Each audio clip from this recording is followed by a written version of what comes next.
दोस्तों आज की इस वीडियो में बताएंगे कि कोई भी चार्जर आप रिपेयरिंग करने जा रहे हो तो रिपेयरिंग करने से पहले ये वीडियो देख लीजिए। आपको चार्जर रिपेयरिंग करने में बहुत ज्यादा हेल्प मिलेगी। तो दोस्तों किसी भी चार्जर में बहुत सारे कंपोनेंट लगी हुई रहती है। इस कंपोनेंट को कैसे पहचानेंगे, कौन सा कंपोनेंट कहाँ पे लगी हुई रहती है। तो यहाँ पे देख सकते हो इस सर्किट बोर्ड में कि बहुत कंपोनेंट लगी हुई है और सभी कंपोनेंट के बगल में कोई ना कोई कोडिंग भाषा लिखा हुआ है। तो कोडिंग भाषा ये क्यों लिखी हुई रहती है और किस कंपोनेंट की जगह पर क्या कोडिंग भाषा लिखी हुई रहती है, इस वीडियो में आप जानोगे। तो देखिएगा, सबसे पहले हम आपको बताना चाहेंगे, यहाँ पे देखिएगा ये एक कैपेसिटर लगी हुई है और इस कैपेसिटर के बगल में यहाँ पे देखिएगा सी लिखा है, C2 लिखा हुआ है। और उसके बगल में यहाँ पे देख सकते हो यहाँ पे एक रेजिस्टेंस लगी है। इसके बगल में आप देखिएगा तो यहाँ पे आर लिखा होगा, शायद इसके नीचे यहाँ पे लिखी हुई है। यहाँ पे ध्यान से आप देखिएगा तो यहाँ पे देखने को आपको मिल जाएगा आर लिखा हुआ है। उसी तरह अगर दिखाए दूसरे जगह पर तो यहाँ पे आप देख सकते हो कि एक जीना डायोड लगी हुई है। यहाँ पे डी लिखा हुआ है, D6 लिखा हुआ है। किसी किसी जीना डायोड के बगल में जेड लिखा हुआ रहता है, जिससे हम चलिए दूसरे सर्किट बोर्ड में आपको दिखा दे। तो यहाँ पे देखिएगा ये जीना डायोड लगी हुई है ना, इसके बगल में यहाँ पे देखिएगा Z2 लिखा हुआ है। तो डी भी लिखा हुआ रहता है और जेड भी लिखा हुआ रहता है जीना डायोड के पास में। और ये देख सकते हो ये डायोड है, इसे तो आप जरूर जानते होंगे, ये IN4007 डायोड है। तो इस डायोड के नीचे आप ध्यान से देखिएगा ना तो यहाँ पे डी लिखा हुआ रहता है, शायद आपको यहाँ हल्का दिख रहा होगा, इसके नीचे डी लिखा हुआ रहता है। उसके बाद में ये एलईडी लगी हुई है, तो यहाँ पे एलईडी तो लिखा हुआ है LED 1। अब ये आप कंफ्यूज हुइएगा कि LED 1 या C2 D6 ये सब इसके आगे 6 1 2 3 ये सब क्यों लिखा हुआ रहता है। तो ये कंपोनेंट सबको गिनती के लिए इसके आगे 6 या 5 या 4 या 7 या 8 लिखा हुआ रहता है। इसके पहले का जो है ना ये कंपोनेंट की कोडिंग भाषा रहती है। यहाँ पे देख सकते हो ये बड़े वाला कैपेसिटर के बगल में C1 लिखा हुआ है, यहाँ पे कैपेसिटर लगाई हुई है और वहीं यहाँ पे C2 लिखा हुआ है। ये 1 नंबर कैपेसिटर है और ये 2 नंबर कैपेसिटर है, यानी 1 नंबर 2 नंबर, कहीं और कैपेसिटर लगा होगा तो वहाँ 3 नंबर लिखा हुआ रहेगा। 4 कैपेसिटर लगा होगा तो C4 लिखा होगा, यानी इसी तरह इसको गिनती के लिए आगे 1 2 4 लगाया हुआ रहता है। उसके बाद में यहाँ पर देख सकते हो एक हरा कलर का PF लगा हुआ है, इसे कैपेसिटर भी कहते हैं या PF भी कहते हैं। यहाँ पे C2 लिखा हुआ है, तो ये कैपेसिटर में भी आती है, तो ये यहाँ पे C2 लिखा हुआ है। उसके बाद में यहाँ पर देखिएगा ये रेजिस्टेंस के बारे में तो आप जान लिए कि इसके जस्ट नीचे R लिखा हुआ रहता है, शायद यहाँ पे आप देख लीजिएगा R4 लिखा हुआ है, यहाँ पे दिख रहा होगा। यहाँ पे आप देख सकते हो एक ट्रांजिशन लगा हुआ है, ट्रांजिशन के बगल में देखिएगा तो Q लिखा हुआ रहता है। यहाँ पे हम सीधा करके आपको दिखा दे, यहाँ पे ध्यान से देखिएगा तो Q1 लिखा हुआ है, यानी ये ट्रांजिशन है, तो ट्रांजिशन के बगल में Q लिखा हुआ रहता है। उसके बाद में ये देख सकते हो ये हल्का रेड कलर में एक PF लगा हुआ है, ये PF है, ये कैपेसिटर की भी कैटेगरी में आता है। उसके बाद में यहाँ पर भी देखिएगा तो ये D5 लिखा हुआ है, ये जीनर डायोड है। यहाँ पे D लिखा हुआ भी मिलेगा और Z भी लिखा हुआ मिलेगा जीनर डायोड के बगल में।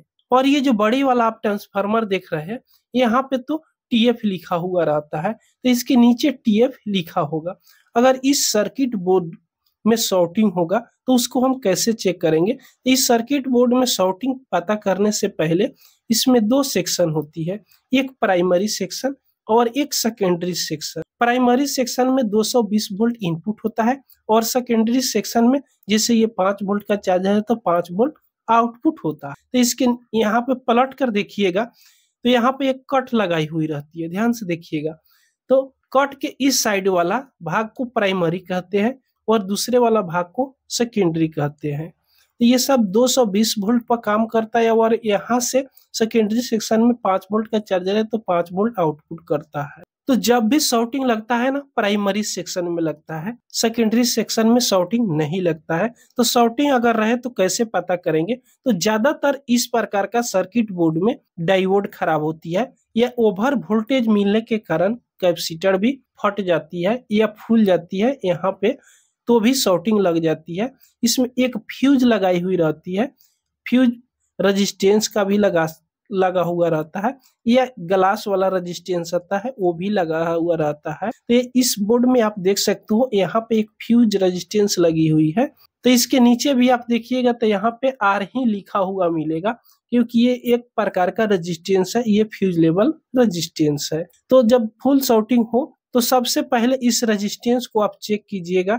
जब ये इसमें शॉर्टिंग आती है इस बोर्ड में तो ये रेजिस्टेंस भी खराब हो जाती है। तो रेजिस्टेंस को कैसे चेक करेंगे, तो मल्टीमीटर को सबसे पहले कंटिन्यूटी मोड यानी बजर मोड पर सिलेक्ट कर लेना है। यहाँ पे देख सकते हो हम बजर मोड में सेलेक्ट कर लिए हैं। उसके बाद में दोनों प्रोब को यहाँ पे सटाकर देख लेना है, तो इसमें बीप की आवाज आ रही है। तो जब फुल शॉर्टिंग हो तो सबसे पहले रेजिस्टेंस खराब होती है, तो यहाँ से इस रेजिस्टेंस की दोनों तरफ यहाँ पे लगाकर चेक कर लेना है। तो देखिएगा ये रेजिस्टेंस बीप की आवाज दे रही है, यानी ये जो फ्यूज लेवल रेजिस्टेंस है इसमें अगर कंटिन्यूटी मिल रही है तो समझिए कि ये बिल्कुल ठीक है। उसके बाद में यहाँ पे रेक्टिफायर के लिए 4 डायोड लगाई हुई है, तो इस चारों डायोड को बारी बारी से चेक करना है। तो कैसे चेक करेंगे, तो यहाँ पे बजर मोड पर ही मल्टीमीटर रहेगा। शायद यहाँ पे पूरा क्लियर हम आपको दिखाना चाहेंगे। तो यहाँ पे देखिएगा दोनों तरफ इस प्रोब को सटाकर देखिएगा तो मल्टीमीटर में कुछ कंटिन्यूटी मिलेगा। उसके बाद में इस प्रोब को पलट कर भी देखिएगा, यहाँ पे पलट कर देखिएगा तो कोई भी कंटिन्यूटी नहीं मिलेगा। इसका मतलब ये डायोड है ना, ये डायोड 100% ठीक है। अगर इसमें एक तरफ कंटिन्यूटी मिलता है और दूसरी तरफ कोई भी कंटिन्यूटी नहीं मिलता है, अगर इसमें दोनों तरफ कंटिन्यूटी मिलता है तो ये डायोड हो सकता है खराब हो, तो इसको निकाल कर भी आप चेक कर सकते हो। सर्किट में लगाया हुआ कोई भी कंपोनेंट को आप 100% चेक नहीं कर सकते हो। उसके बाद में यहाँ पे 3 डायोड है, तो डायोड का चेक करने का तरीका एक ही है, इसको पलट कर आप देख लीजिएगा। अगर किसी डायोड में बीप आ रहा है तो उसको निकाल कर दोबारा आप बाहर भी चेक कर सकते हो। अगर बाहर भी बीप की आवाज आ रही है तो समझिए कि ये डायोड खराब है। उसी तरह यहाँ पे देखिएगा तो एक जीनर डायोड लगा हुआ है, ये वाला। तो ये जीनर डायोड भी सेम तरीका से चेक किया जाता है। ये कंटिन्यूटी मोड यानी डायोड मोड में ही मल्टीमीटर रहेगा और उसको चेक करने का भी तरीका वही है। तो इसको इस तरह कंटिन्यूटी दोनों तरफ मिलाइएगा तो एक तरफ हल्का रीडिंग बताएगा और दूसरी तरफ कोई भी रीडिंग नहीं बतलाएगा। तो यहाँ पे देख सकते हो ये हम एक तरफ सटाए तो कुछ भी रीडिंग नहीं मिल रही थी, जब दूसरी तरफ सटाए तो यहाँ पे रीडिंग मिल रही है। यानी ये जो जीनर डायोड है ये बिल्कुल ओके है। उसके बाद में इसमें एक और जो होता है कैपेसिटर, ये कैपेसिटर भी चेक करना है क्योंकि कैपेसिटर भी पैरेलल में लगी हुई रहती है। तो कैपेसिटर को भी आप चेक कर सकते हो। तो यहाँ पे पलटिएगा तो ये सबसे बड़ी वाला जो कैपेसिटर है ये भी हाई वोल्टेज के कारण भी खराब हो जाती है, तो भी शॉर्ट लगती है। तो इस पे सटाकर देखिएगा तो देखिएगा इस पे कोई भी रीडिंग नहीं मिलना चाहिए। उसके बाद पलटिएगा तो जैसे पलटिएगा तो यहाँ आपको हो सकता है हल्का फुल्का रीडिंग भी मिले। तो यहाँ पे देख सकते हो ये रीडिंग यहाँ पे मिल रही है। ये रीडिंग इसलिए मिल रही है कि डायोड या रेजिस्टेंस के कारण ये यहाँ पे रीडिंग मिल रही है। जब इसको निकाल कर चेक कीजिएगा दोनों तरफ तो रीडिंग नहीं मिलती है। अगर रीडिंग मिल रही है तो कैपेसिटर थोड़ा चार्ज हो जाती है, तो थोड़ी देर के लिए रीडिंग मिलेगी और घटते हुए 0 पर वो चलाएगी। तो कैपेसिटर को इस तरह आप चेक कर सकते हो। उसके बाद में यहाँ पे देखिएगा ये हरा वाला कैपेसिटर लगा हुआ है, ये भी कैपेसिटर पैरेलल में लगी हुई रहती है। तो ये भी खराब हो जाती है ना, तो भी ये बोर्ड शॉर्ट हो जाती है। तो इसको भी आप इसी तरह कंटिन्यूटी मोड पर ही इसको भी चेक कर सकते हो। तो देखिएगा इस पे भी कोई भी रीडिंग नहीं मिल रही है, इसको भी पलट कर आप देख सकते हो। तो यहाँ पे देखिएगा कि हल्का रीडिंग मिल रही है, यानी ये ठीक है। उसके बाद में इसमें और भी कैपेसिटर एक लगी हुई है, ये पीएफ जो देख सकते हो हल्का रेड कलर का है, इसको भी आप उसी तरह चेक कर सकते हो। यहाँ पे इसका दोनों लेग है, तो इस दोनों लेग पर भी आप इसको बजर मोड पर ही मल्टीमीटर रखकर इसको भी आप यहाँ पे चेक कर सकते हो। इसमें भी बीप की आवाज नहीं आनी चाहिए। हल्का अगर रीडिंग मिल रही है तो बिल्कुल ठीक है, उससे कोई दिक्कत नहीं है, लेकिन यहाँ पे बीप की आवाज मल्टीमीटर से नहीं आनी चाहिए। तो इस तरह चेक कर सकते हो। और लास्ट इसमें उपाय है, अगर सब कुछ ठीक है और फिर भी ये शॉर्टिंग बतला रहा है। तो यहाँ पे देखिएगा 2 ट्रांजिशन लगा हुआ रहता है। किसी किसी सर्किट बोर्ड में आईसी लगी हुई रहती है, उसमें ट्रांजिशन नहीं लगी हुई रहती है। किसी सर्किट में एक ट्रांजिशन लगी हुई रहती है। तो इस ट्रांजिशन को भी आप चेक कर सकते हो। यहाँ पे देखिएगा ये ट्रांजिशन है, इस ट्रांजिशन में 3 लेग होती है। तो इस तीनों लेग बारी बारी से यहाँ पे प्रोब को सटाकर आप चेक कर सकते हो। इसमें रीडिंग मिलेगा लेकिन बीप की आवाज नहीं होनी चाहिए। तो इस तरह आप इसको चेक कर सकते हो। उसके बाद में इसमें भी दूसरा ट्रांजिशन लगा हुआ है, तो उसको भी इसी तरह चेक कर लेना है। यहाँ पे इस ट्रांजिशन की तीनों लेग का पॉइंट है, तो इस पे भी सेम तरीका से आपको चेक कर लेना है। तो देखिएगा इसमें बीप की आवाज आया और चला गया। कैपेसिटर चार्ज हो जाती है, अगर पैरेलल में लगी हुई रहती है तो बीप की आवाज मारकर छोड़ देती है। तो देखिएगा इस पे भी कोई बीप की आवाज नहीं आ रही है, थोड़ा रीडिंग बता रही है। अगर बीप की आवाज आ रही है तो इस ट्रांजिशन को निकालकर बाहर आप चेक कर सकते हो। तो बाहर निकालने पर भी बीप की आवाज इस ट्रांजिशन को चेक करने में मिल रही है, तो ये ट्रांजिशन खराब है। तो दोस्तों ज्यादातर प्राइमरी सेक्शन से ही शॉर्टिंग आती है, जिसके चलते चार्जर काम करना बंद कर देती है। उसके बाद में इसमें लास्ट स्टेप होता है ये ट्रांसफार्मर।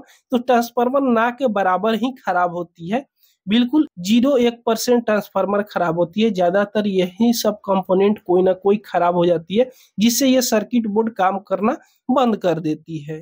तो दोस्तों इन सबको आप चेक कर लीजिएगा, तो आपका चार्जर बिल्कुल 100% ओके हो जाएगा। जो कंपोनेंट खराब होगा उसको आप चेंज कर लीजिएगा। लेकिन एक बात आप जरूर ध्यान में रखिएगा, इसमें जो कंपोनेंट जितने वैल्यू का लगा हुआ है, सेम वैल्यू का आप इसमें कंपोनेंट लगाइएगा तो भी सही से चलेगा। अगर चाहते हो कि हमको देख रहे हैं कि ये भी ट्रांजिशन है, वो ये भी ट्रांजिशन है, अलग अलग वैल्यू का, तो चलिए ना लगा देते हैं। तो ऐसे नहीं कीजिएगा, नहीं तो शॉर्ट सर्किट होगा और पूरा बोर्ड ही जलकर राख हो जाएगा।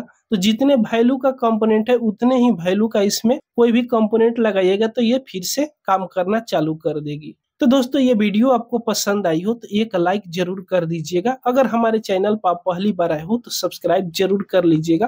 पूरा वीडियो देखने के लिए आपको बहुत बहुत धन्यवाद।